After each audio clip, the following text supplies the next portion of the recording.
Good morning, everybody. Yes, I'm going to show my face in this video. I'm not up under the bed anymore, but I also want to be transparent and show you all something. So look at me going to my cabinet. Okay, I told you about the spice rack, blah, blah, blah. Okay, none.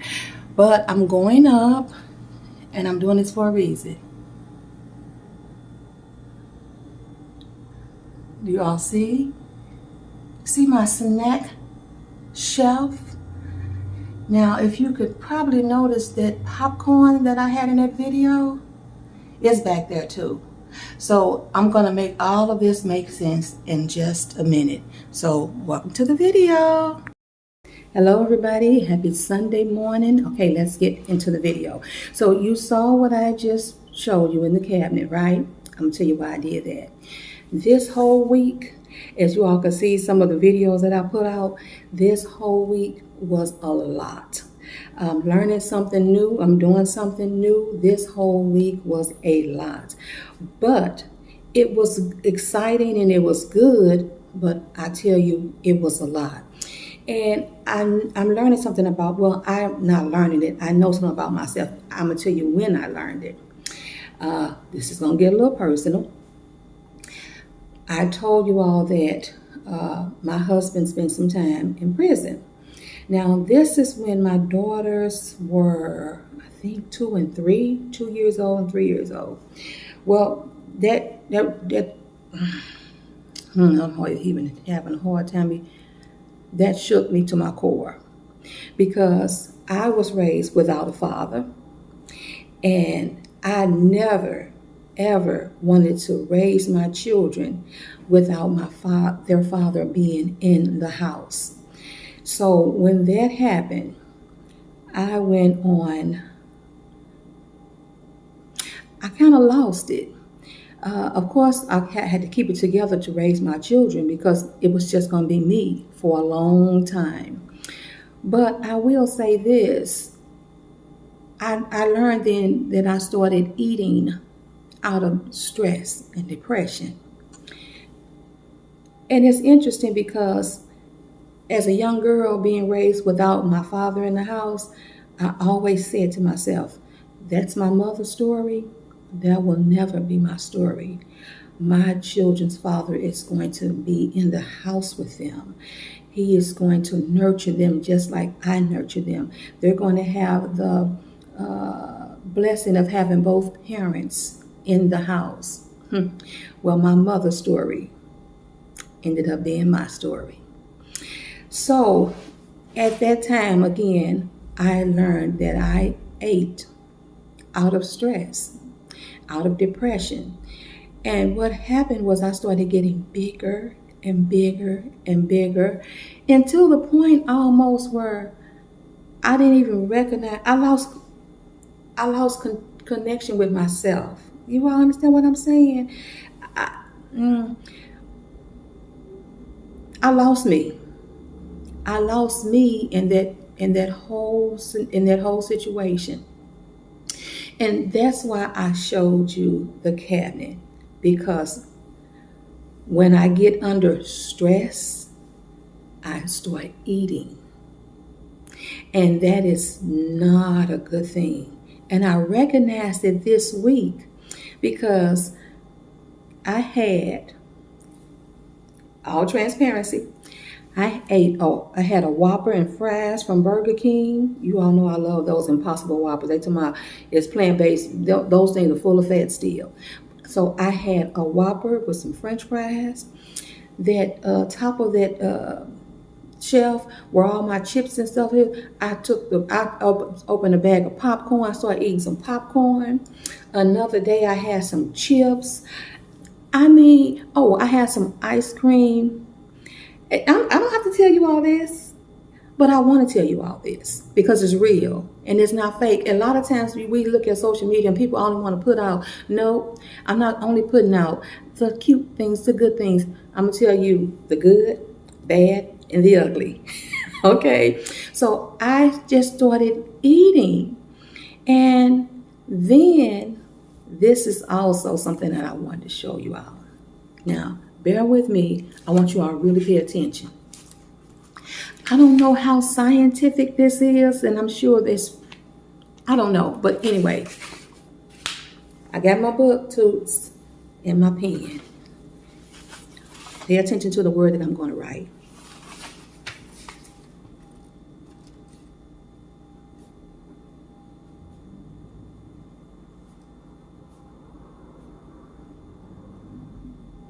Y'all ready?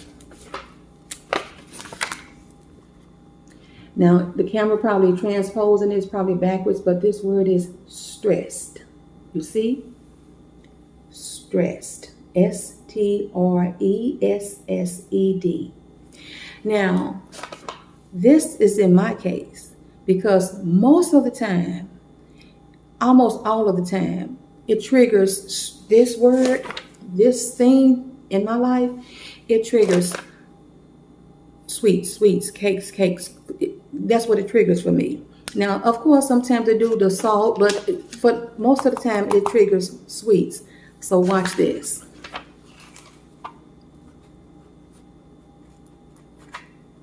Bear with me.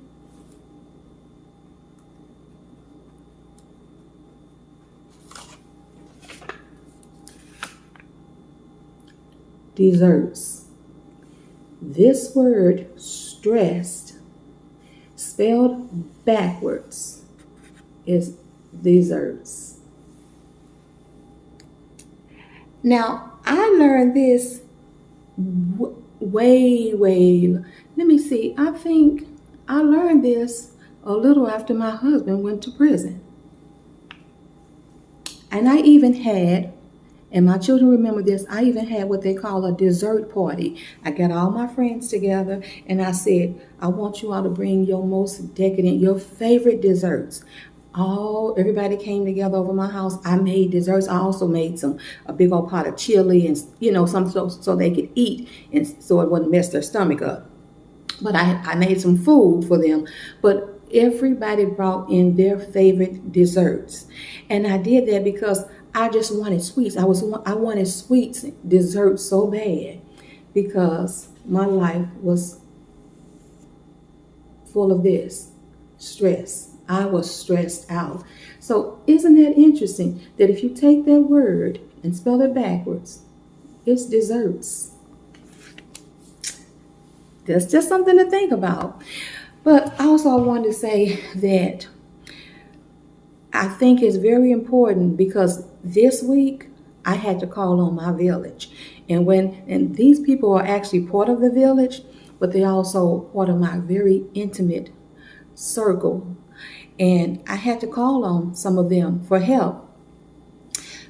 I will say Angel, Devin, Tony, and Doris A. I can't thank you all enough. You all are top notch in my book. You are top notch. Thank you so much for all of your assistance. I appreciate each and every one of you, and I want you all to know that. So I want to ask you all this question.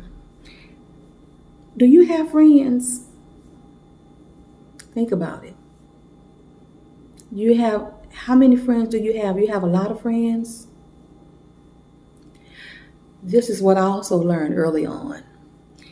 And I taught this to my daughters. Ever since they were kids going to school, grade school, primary, all these little kindergarten, first grade, second grade, I would teach them, in order to make friends, baby, you first have to be a friend.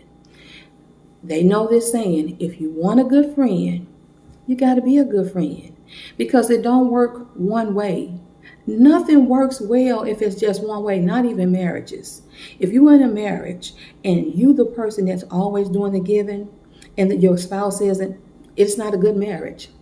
If you are in a friendship, you have a friendship, and you're the one that's always doing the giving, and the other friend isn't, it's not a friendship. It's not a good friendship. So in order to be a friend, to have a good friend, you have to be a good friend, and that works both ways. So I also taught them that it's not important to have a lot of good friends.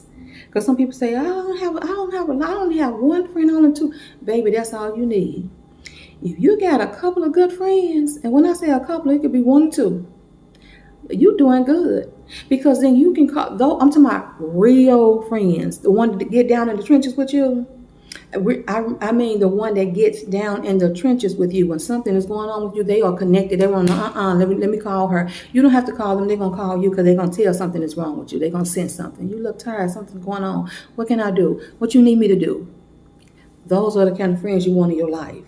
Not just people who just want to be around you because what you offer or that you fun or you funny. No, good friends. But guess what? When they need something, you should be connected with them. Something's wrong with her. I'm calling her. What's going on?